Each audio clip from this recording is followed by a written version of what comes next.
Ben Stern and Leah Heitfeld are roommates. I'm going to try that again.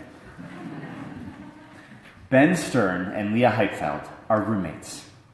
Ben and Leah live together in Berkeley, California, and they are close. They have dinner together almost every night. They regularly talk about history and current events. They often watch TV together in the evenings, and they share a passion for snacking on herring salad on crackers. Also, Ben is a 95-year-old survivor of the Holocaust. He survived the ghettos, death marches, and 9 different concentration camps. Out of his entire family, he was the sole survivor. And Leah is a 31-year-old German graduate student whose grandparents were active and unrepentant members of the Nazi Party. Ben invited Leah into his home. He viewed this as, quote, an act of justice. It was the right thing to do, he says. I'm doing the opposite of what they did. Now, there's more to Ben and Leah's story, of course, but we're going to leave them where they are for the moment, pleasantly rooming together in Berkeley in 2017, and travel back to 1933, when the Humanist Manifesto, later to become the first Humanist Manifesto after versions 2 and 3 were created, was published. The Humanist Manifesto, with 34 signatories, including several Unitarian ministers, was pioneering. It laid out the framework for a religious perspective that was grounded in reason, science, and the human experience. Key tenets of the manifesto included, as Unitarian Universalist minister William Murray writes, the rejection of a supernatural deity held that the natural universe is all that there is, and regard human beings as a part of nature. It argued that we must be focused on the here and now, that there is no afterlife waiting for us, no deeds or actions we should be taking to earn the favor of a God or a place in heaven. It argued, with an atheist position, that with our focus on the here and now and with no God out there to make things better for us, that it was on human beings to make the world a better place. The document referred to its creators and adherents as religious humanists, a designation that was dropped in later versions.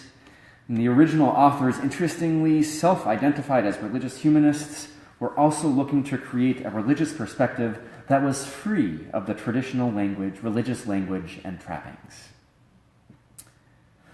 Now, I'm going to try and run through quite a bit of history in the next few minutes to bring us back to the present without attempting to recreate multiple history books.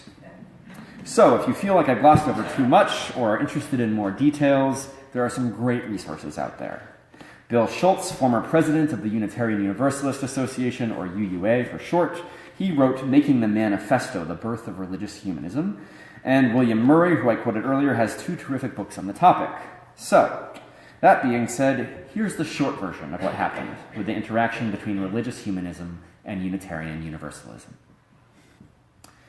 Religious humanism, slowly but surely, ended up taking over and becoming the dominant theological perspective in Unitarian Universalism.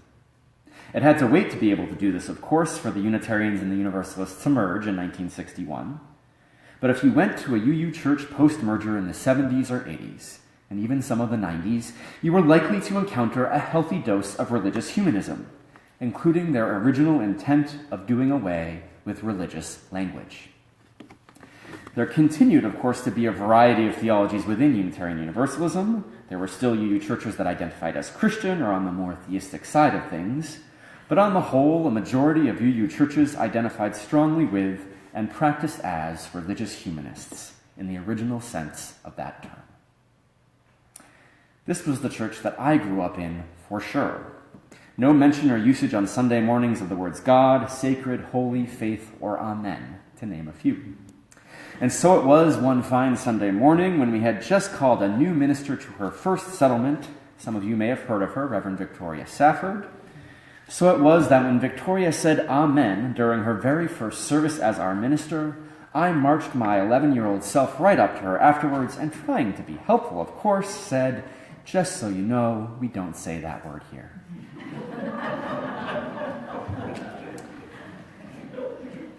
Sometime in the late 90s or early 2000s, there came to be an increasing sense among many Unitarian Universalists that the lack of spiritual and religious terminology was also creating a feeling for many of a lack of spirituality.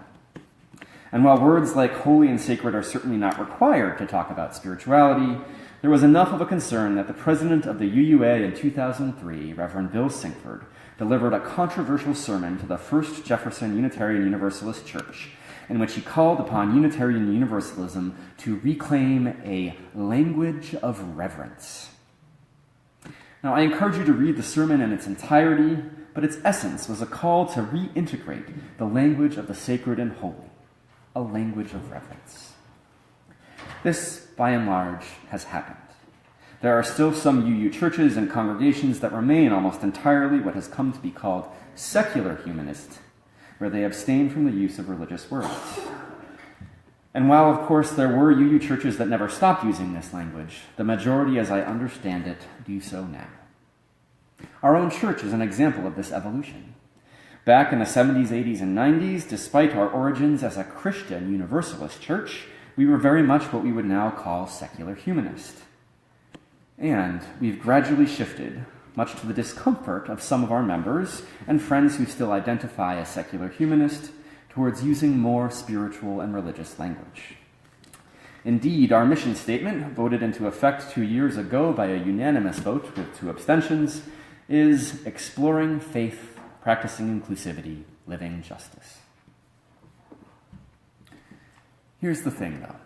Though the scales may have tipped towards Unitarian Universalism as a whole, embracing more of a language of reverence, a vast majority of the original ideas put forth in the Humanist Manifesto have become the ground upon which we Unitarian Universalists walk, the water in which we swim. The old joke goes, ask a fish about water, and the answer is likely going to be, huh? Because we typically don't pay attention to those things which are so natural a part of life as the water we swim in, or for humans, the air we breathe. And so many of the ideas of humanism have become the water we Unitarian Universalists swim in, the very air that we breathe.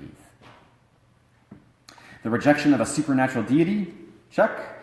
Certainly UUs who identify as atheists don't believe in a supernatural deity, and as far as I can tell, most of our theists don't either.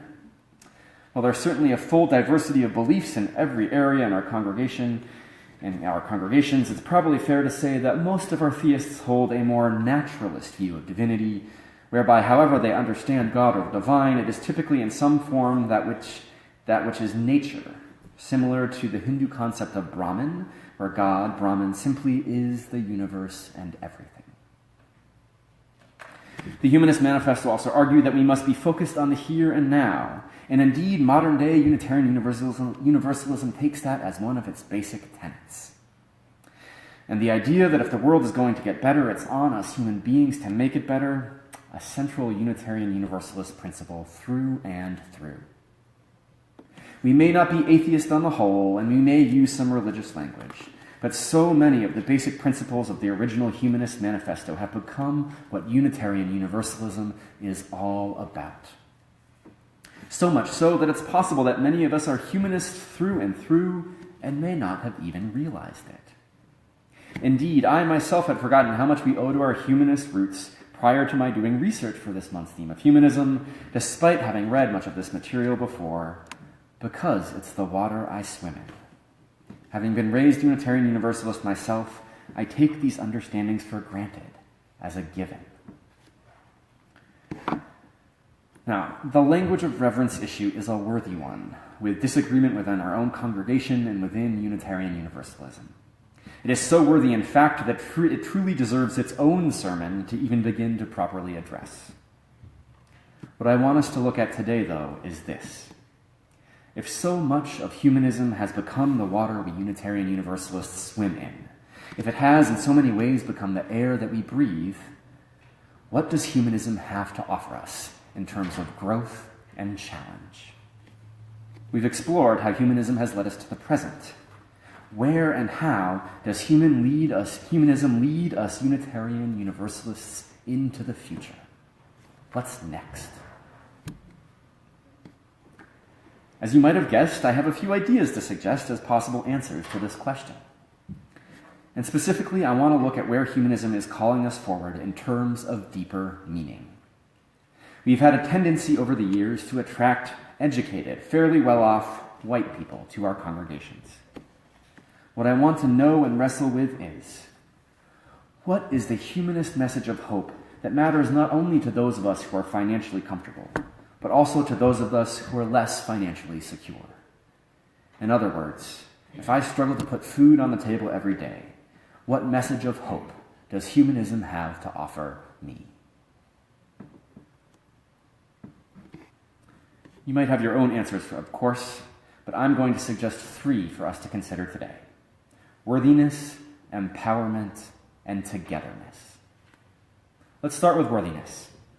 Our first Unitarian Universalist principle states that we affirm and promote the inherent worth and dignity of every person. And the key word here is inherent. You don't have to earn your worth and dignity, it's just there. If you screw up and make a mistake, even a really big mistake, inherent worth and dignity, still there. Make some really bad choices, do things that are harmful to other human beings, we'll hold you accountable and responsible for your actions, for sure. And bad behavior, no matter how harmful, does not diminish, reduce, or eliminate inherent worth and dignity. This can be hard for us to swallow sometimes, for some of us, when we reach the extremes of bad behavior, when we look at actions that horrify the mind and spirit. Hitler and the Nazis is a common counterexample that's lifted up. But inherent worth and dignity wouldn't be a belief worth holding to, if it didn't challenge us to love and live more deeply. Shame researcher Brene Brown identifies worthiness as the antidote to shame. Shame tells us as a human being that we're no good. It tells you that you're no good, that you're worthless, that you're never enough. Humanism tells us that human beings have inherent worth and dignity, and so worthiness tells us that we're always enough. We're always good enough, just the way we are, mistakes and all, with all our bad choices and harmful actions. Humanism tells us we have worth, we have value, we are loved, just the way we are. Humanism tells us all other humans have worth and are worthy of love, compassion, and forgiveness, no matter how many mistakes they make, no matter how bad their behavior. Worthiness is a humanist message of hope. Each of us has inherent worth and dignity. Humanism also tells us that we're empowered, that it's up to us to make a difference. Most of us are likely familiar with a quote, usually attributed to Gandhi, urging us to be the change you wish to see in the world. What is less widely known, though, is that while Gandhi said something similar, he never actually said, be the change you wish to see.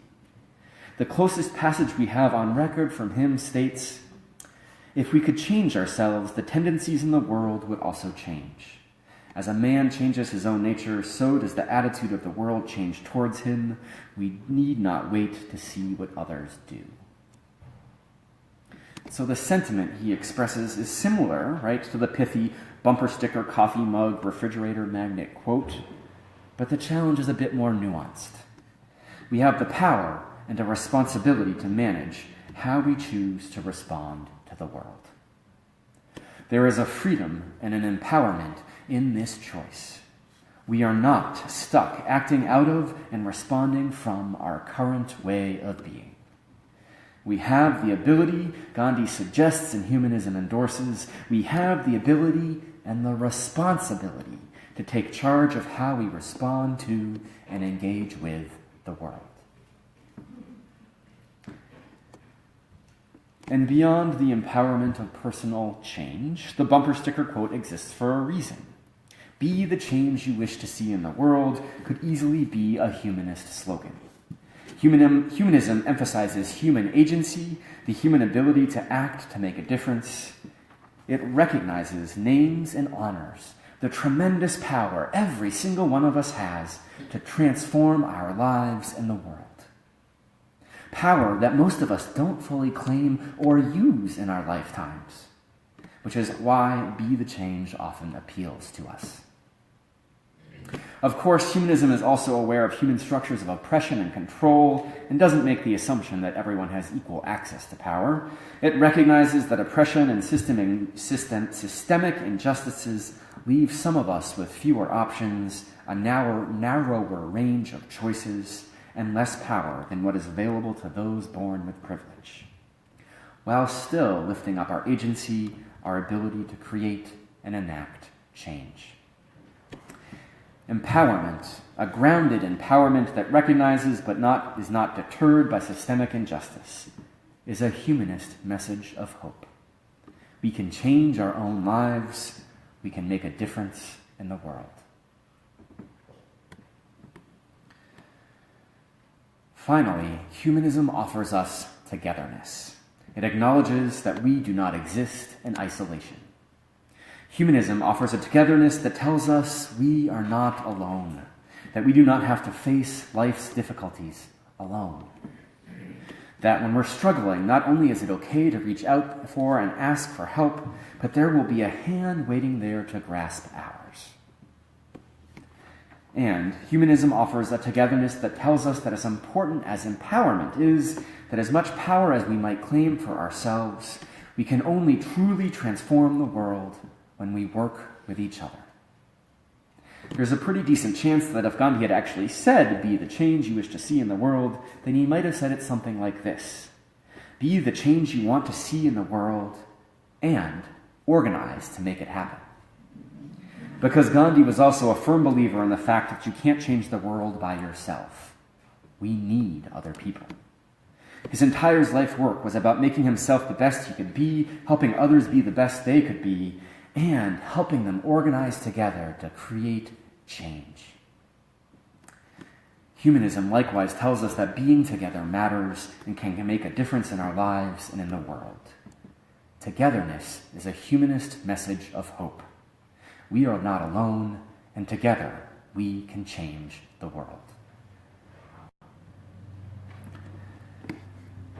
Humanism has done vitally important work in the world and in Unitarian Universalism. We owe much to those original drafters of the first Humanist Manifesto. Many of humanism's major tenets have become the grounding, the framework, the basic life and ethical and theological orientation for Unitarian Universalism.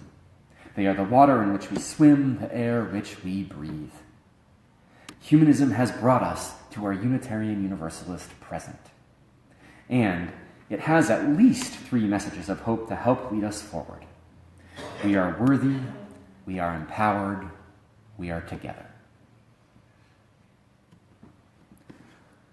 We began today with the story of Ben and Leah.